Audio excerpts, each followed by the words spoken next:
Your time is your hands down most valuable asset. So don't be wasting it. Hey there, welcome to the Super Bloom Coach podcast, the show for life coaches ready to 10x their business and bloom into undisputed thought leadership status. I'm Mariah Riona, an award-winning brand designer and certified life coach. I've spent over a decade helping incredible female entrepreneurs like you build luxurious, high-end brands that stand out and attract their dream clients. Each week, I share the latest branding strategies, business growth tips, and personal insights to help you elevate your coaching business and thrive. Whether you're just starting out or looking to scale to new heights, this podcast is your roadmap to becoming a luxury thought leader in your niche. Get ready to learn, grow, and make an impact with the Super Bloom Coach podcast. Let's go. Hello, Coach. Welcome back. I hope you are having a fabulous week. I'm so excited for today's episode because I'm talking about something that has really affected me in my business, but I see it affecting so many other female entrepreneurs. So, what I really wanted to talk to you about today is what I do when I'm feeling overwhelmed in my business. Nobody likes to feel overwhelmed, and we especially don't like to feel overwhelmed in our business. And if that feeling lasts for a long time and we can't find a way out of it, it's really going to lead to burnout. So it's better to be aware of it, catch it early, and find some ways to get yourself back on track and work on your mindset so that you can deal with the overwhelm and so that you don't burn out and you don't sacrifice your dream business. So, my first tip for you is to set clear boundaries and prioritize tasks. So, the reason that we typically feel overwhelmed with business is we've just got too much going on. And it can get to a point where we can't even keep track of it all. We might not have the systems in place and we might have been keeping track in our brain. And then there's just too much in there to know what we're missing and we fall short, we miss stuff. That can really start us on this path of overwhelm. And so, one way that I have found to deal with this is to set really clear boundaries, first of all. And for me, the biggest boundaries that I set are with my time and with my clients. So I'll talk about time first. If you're a newer coach, if you're a newer entrepreneur, you might be able to relate to this. When you first start your business, you're just so eager and so excited about launching your business and being an entrepreneur and all of the excitement that comes with that, that you are not, well, I was not. You typically are not great at setting boundaries with your time. You'll work day and night, and it can especially get tricky if this is a side hustle and you're still working your 9 to 5. So you'll find your evenings always consumed with your new business. Your weekends will be consumed with your new business. And then as you grow your business, if you don't put boundaries in place around your time, you will build a business that is 24/7, which, let's be honest, as much as we love our businesses and as much as we love being entrepreneurs, nobody signed up to be an entrepreneur so that they could work 7 days a week, every hour of the day. It's really draining. It doesn't matter how passionate you are about your business, it will lead to burnout very quickly. For those of you who are working full time in your business, this is what I have done. The first thing I remember early on, I was working 7 days a week, and I wouldn't work 7 days, but I would be available all 7 days. And so I would do a little bit here, a little bit there. I would jump on emails all hours of the night. It's going to lead to burnout. But secondly, it's just not professional to just be completely available, to be emailing people back at midnight. So one thing that I did was after I quit shooting weddings, which were almost always on Saturdays, I decided I was going to take my weekends back. And that was non-negotiable for me at that point. So when I made that decision, I decided I was not going to work on weekends. And I can think of maybe 3 weekends in the last 10 years that I've had to work. I think it's so important to have that time to rest and re-energize and recuperate from all the hard work that you put into your business. So if you're not even allowing yourself that, I would definitely say have hard stops where, if your weekend, if you want to take your weekend in the middle of the week, if you're someone who works on the weekends, that's totally fine. But make sure you're still giving yourself a weekend, even if it's not Saturday and Sunday. You need that time to rest. The other thing that I did, because it was so crazy to just be completely available all the time, to be, in the middle of dinner and check my email and then feel like I had to rush off and go reply, or to be, watching Netflix at night with my husband, check my email and feel like I had to immediately get back to a client. I set business hours and I really have stuck to those.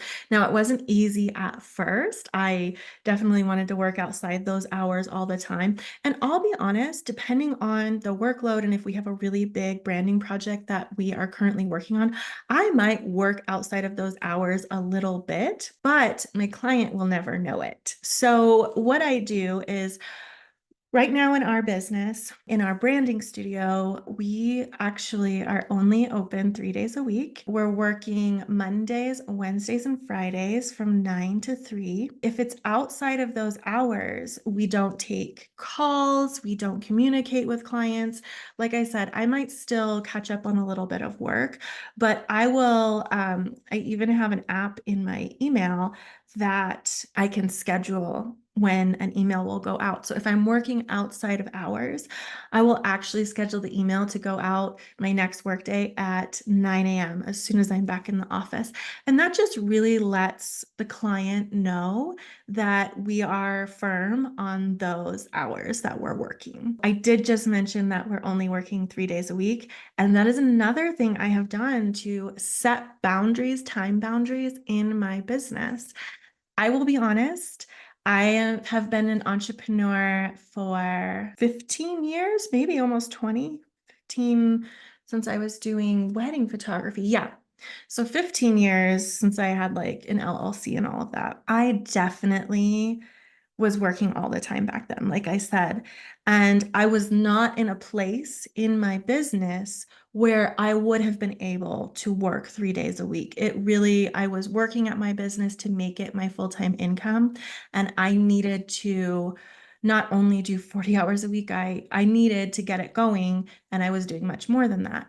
But as my business has grown, as I've built my luxury brand, which has really built my community and my ideal audience, and I've been able to raise my prices because of that, I've been able to, year after year, slowly step out of my business more and more and give myself more space time-wise. When my son was born about 7 years ago, I really realized that I wanted to spend more time with him and I wanted to be more strict with my time, because the time I was working, well, previously it hadn't really mattered to me when I was working. I realized after having a baby that the time that I was working was my time away from him. I really got structured in my hours then, and I made it a goal that, he was in full-time care and I really wanted to spend 1 day a week with him. So I worked really hard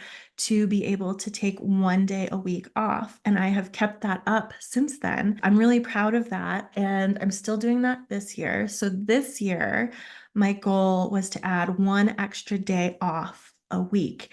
And so my son is in school now, so he doesn't take the day off with me, but our daughter stays home. Our 2-year-old stays home with me 1 day a week, and we have a special day together. And we even started taking a ballet class together, which is really fabulous. But I decided that I wanted a day for myself because I have told my friends who are work at home moms who have their children home with them that my most draining day is my day when I'm with my kid all day by myself. I just feel wiped out after.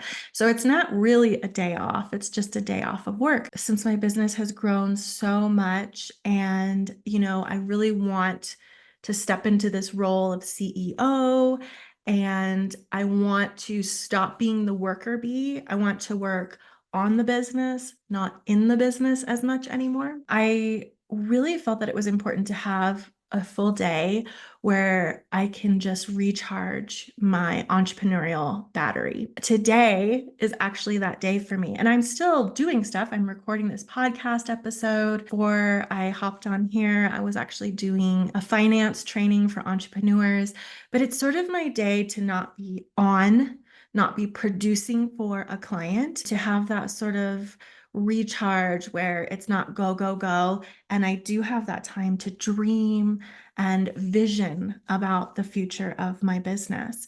So that is how I have set boundaries time-wise in my business. I do want to just touch on a little bit the boundaries that I've set with my clients because I think that's really important too. And honestly, I feel like this can be a whole other episode, setting boundaries with clients. As I've been working with more and more coaches this last year, especially, I should say, working with brand new coaches who are, like I said, so eager to dive in, just ready to launch their businesses.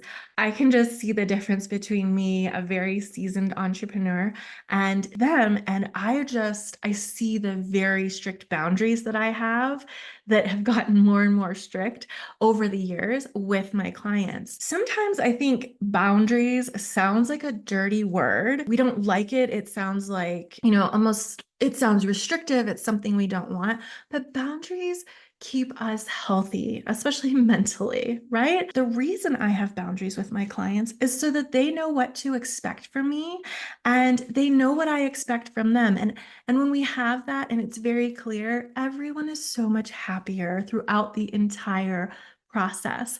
So, like I said, this could be a whole other episode. And if that's something you want, if you're watching this on YouTube, definitely leave me a comment down below. Or if you're listening to this, hop on over to my Instagram and DM me.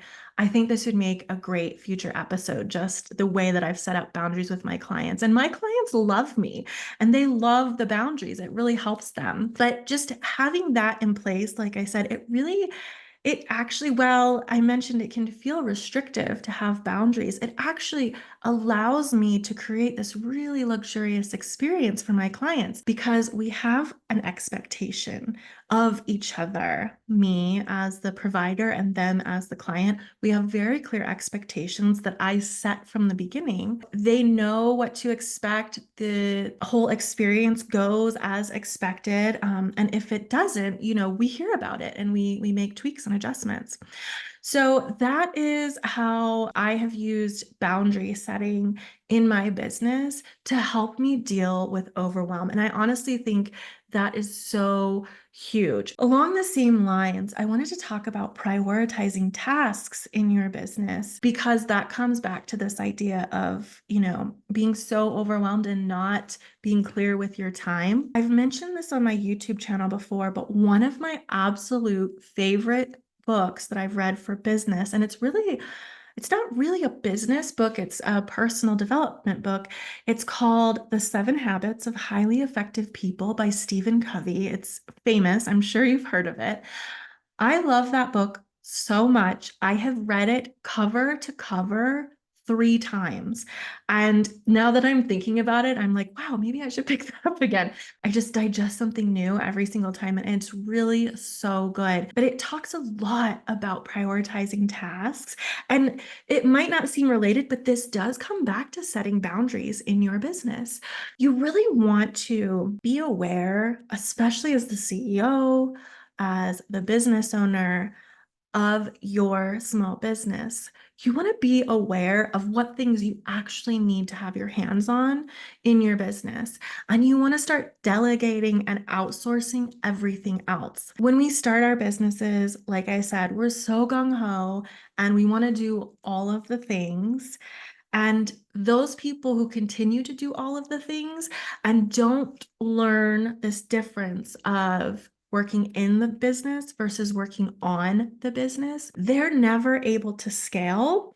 They're never able to grow these 6, 7, 8, 9 figure businesses because they're busy doing all the things. And most of those things, when you're an entrepreneur, they're not your area of expertise, right?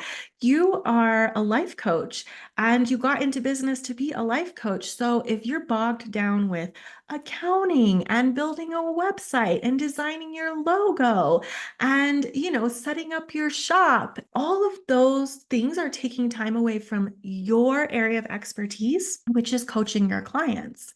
So you really want to learn as you grow and as you scale your business, how you can get your time back and just focus on your zone of genius. So that is what it means to prioritize tasks. Start outsourcing, start delegating the things that you really absolutely 100% don't have to be doing. I'll go back to the book I mentioned, 7 Habits of Highly Effective People.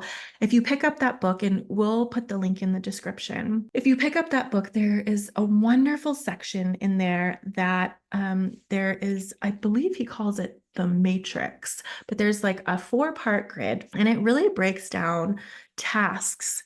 And, there's urgent and not urgent and important and unimportant. And you can read it and get this all figured out. But what happens is a lot of people go to the urgent tasks and are always stuck doing urgent tasks.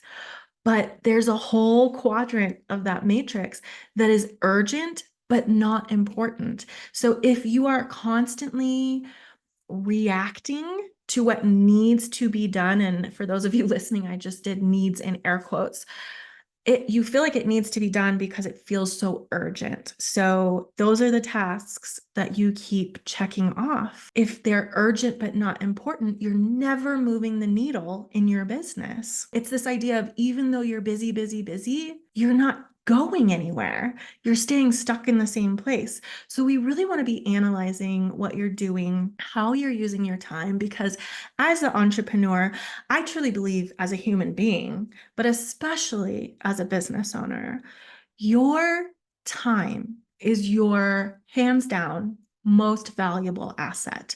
So don't be wasting it. Hey Super Bloom coaches, let's take a quick break. This episode is sponsored by my exclusive Luxury Brand Leader program. If you're serious about elevating your coaching business, then you have to check this out. Luxury Brand Leader is your chance to work with me one-on-one to totally transform your brand and realign your business for exponential growth. This is the only logo and website design program designed exclusively for coaches that builds your luxury brand and sets you up as the go-to leader you were born to be. Imagine a complete 360-degree luxury brand transformation done in just 90 days. You'll get personalized coaching, cutting-edge strategies, and the exact steps you need to become an unstoppable force in your industry. When you become a luxury brand leader, you can finally start to attract clients who daydream about working with you, and they're willing to pay the big bucks to make it happen. Imagine being able to unapologetically raise your rates, magnetize high-paying clients,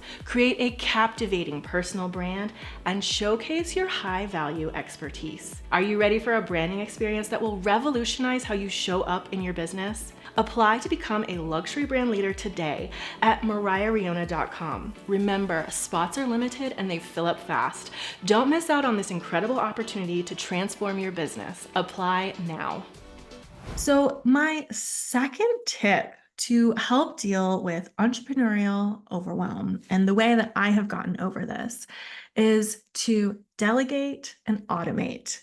So this builds on what we were just talking about, prioritizing tasks. And I mentioned that a big part of that is analyze everything that you're doing in your business on a daily basis. And one of the best ways to do this is to actually time track, because it's just like for all my weight loss coaches out there, it's like when we tell our clients to like track what they're eating or whatever, right? We might think we're being super healthy and we can't figure out why we're losing weight. But if we actually sit down and track every single snack and drink and all the things we've had throughout the day, we realize we've had thousands possibly of calories that we didn't mean to. So the same thing goes with our time. When we're not meticulously tracking our time, we lose 5 minutes here and 15 minutes there and 30 minutes here and hours at a time. We waste time on busy tasks and things that aren't needle movers. When if we're more intentional and we're aware of how we're using our time, we can actually be just focusing on those tasks that are important and urgent, or the ones that are not urgent but important. And I do want to talk about that for a second, because those are the ones that we rarely get to. It's the ones that are important but not urgent. They're not screaming for our attention. We don't tick those off of our to-do lists as often, sometimes at all. But the important but not urgent tasks in our business, those are the big dream makers. Those are the tasks that get us towards our big goals. So really, those are the tasks we should be starting with. One way that I have done that in my own business is to plan out my week ahead of time and time block everything out. And I make sure that the very first items that I plug into my week, into my calendar, are those important but not urgent tasks. That way, I've already blocked out the time to make sure that I'm going to get them done. Otherwise, just like everybody else, I would only be responding to the urgent tasks, some of which are not even important, and I would be stuck doing busy work and not moving toward my goal. Again, hopefully that makes sense. If you want to learn more about that, I highly, highly, highly recommend that you check out that book. Again, we'll drop it in the description. It's really been life-changing for me, so I hope it is for you too. So getting back to the whole concept of delegating and automating. So when we know the tasks that we need to be working on, then it's time to be either delegating or automating tasks that we don't need to be working on. I will be honest with you, friend. This has been the struggle of my entrepreneurial career. If I'm being totally honest, this is where I've gotten stuck more times than not. You start to become the bottleneck in your own business, and it doesn't feel good. Things aren't moving forward because everything has to go through you. So I've really been working on this, and I've been working on it very proactively in the last 9 to 12 months. I've got a lot of help now. We're growing our team, and it's going just beautifully. I have some amazing people working for me now. And it is funny to go back and think about all the thoughts that I had about hiring people to help me, about how they could never do it as good as me, about how it was going to ruin my business, all this doom and gloom around hiring help and growing my team. But when I finally buckled down and actually did it, it has been so game-changing for me. I have freed up all of this time to really propel my business forward and really work on the big things that have just been dreams and bucket list items for so long, that because I was so stuck in the day-to-day minutia and administration of running a business, right? Like just constant emails back and forth. That alone kept me from doing so much. And now I have an assistant who handles all of my emails, and she's fantastic, and I absolutely love her. That by itself has been such a game changer. I am going through the process currently of delegating, outsourcing, a lot of work. It is a process because I had to think about, okay, what do I actually need to be doing? What are the things in my business that nobody else can do? I need to do them. The more and more help I get, the more I realize there's less and less that I actually need to do. So as the CEO and the owner of the business, your main task, your main goal should be to just be the visionary behind the brand. You need to make sure that you have time for that. Everything else that you can delegate, you should start delegating as soon as you can. I waited and waited and kept doing everything myself for so long so that I could save money, but it never occurred to me to calculate the time that I had cost myself. And I realize now that I literally cost myself years of making a six-figure, if not a seven-figure income. It does cost you. You're not seeing it that way because you're seeing like paying somebody else to do it. But every time I pay people to help me out and to take stuff off my plate, I'm immediately so freed up to do more that it's crazy. I just keep getting more and more clients, more work. So it's like just having that mental space to take on more. Speaking of saving money, labor costs can be typically are the most expensive part of running a business.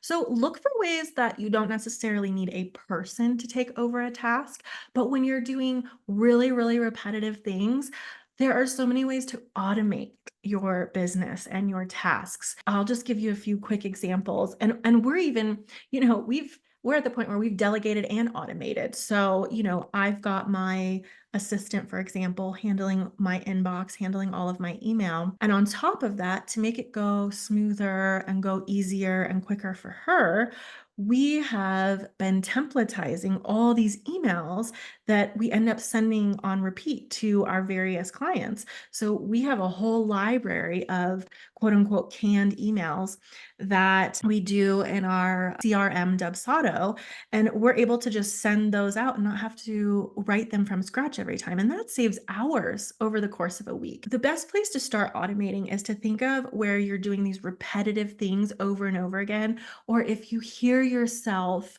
saying the same thing to different clients over and over again, think of how you can automate this, and that will save you so much time. And the more time you get back, the less of that overwhelm you're going to feel in your business and in your life. And then my last tips for conquering that feeling of overwhelm and really staying away from burnout are to incorporate rest and reflection.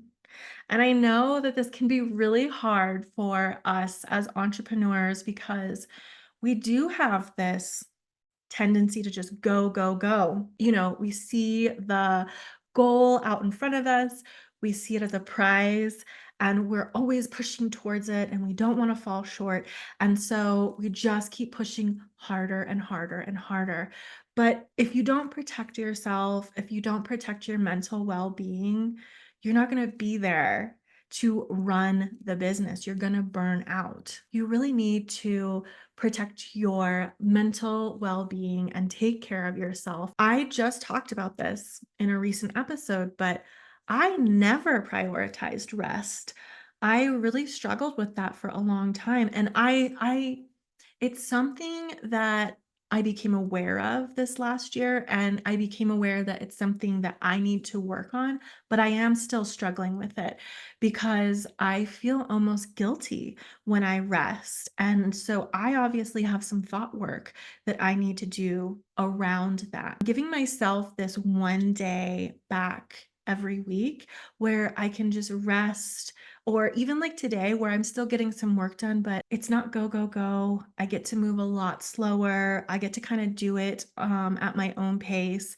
And I am building in just a few hours here and there where I get to just zone out and daydream about my business. It truly is so important. As an entrepreneur, you don't want to be the worker bee in your business. You want to hire worker bees. You want to be the queen bee. You want to be the visionary for the whole brand. You want to be looking out a year, 5 years, 10 years ahead, and you're steering the ship of where this luxury brand you've built is headed. And you need rest and you need open time. You need like open space in your schedule to just allow that creativity in, to allow that visioning process to happen. You can't be go, go, go, staring at your computer, jumping from one task to the next, and have these great, bold, life and business changing ideas come to you. We know this. We all talk about how we get our best ideas in the shower, right? Because if we're so busy and our only quiet time to ourselves is in the shower, it's when our brain can finally be receptive to all of these great ideas. If you are listening to this and this hits home, and you are like me, someone who has either felt guilty about rest in the past or struggled with resting in your business, I want you to make a promise to yourself that you will also pursue rest and reflection in your business. Because honestly, I have found that while it's tricky to find the time for that, and you really just have to prioritize it, you have to make it happen, that's when all the aha moments happen, right? That's when all the big leaps happen for your business. So if you're not building that in, you're not going to be getting ahead. And also your business just won't be serving you. You'll be serving your business, and we want it to be the other way around. I hope that was helpful. If you are feeling close to burnout, friend, I just want you to know you're not alone. It is a struggle that a lot of entrepreneurs go through. And, the biggest thing is to just take care of you.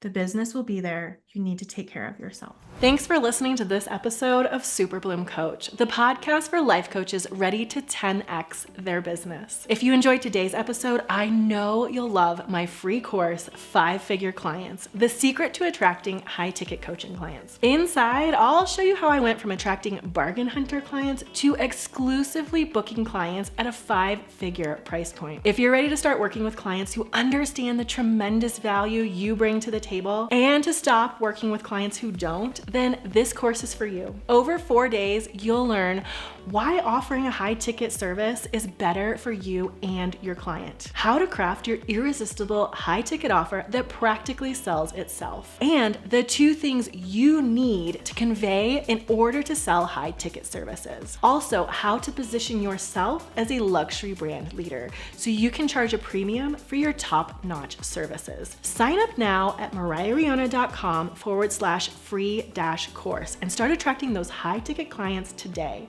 Don't miss out on this valuable opportunity to elevate your coaching business. Get instant access to your first lesson. And before you go, make sure to subscribe to Super Bloom Coach so you never miss an episode. We've got some incredible content lined up to help you 10x your coaching business and achieve your dreams. If you found value in today's episode, can you do me a quick favor and leave a review? Your feedback helps me reach more coaches like you who are ready to elevate their business. Thanks so much for listening. I'll see you next time.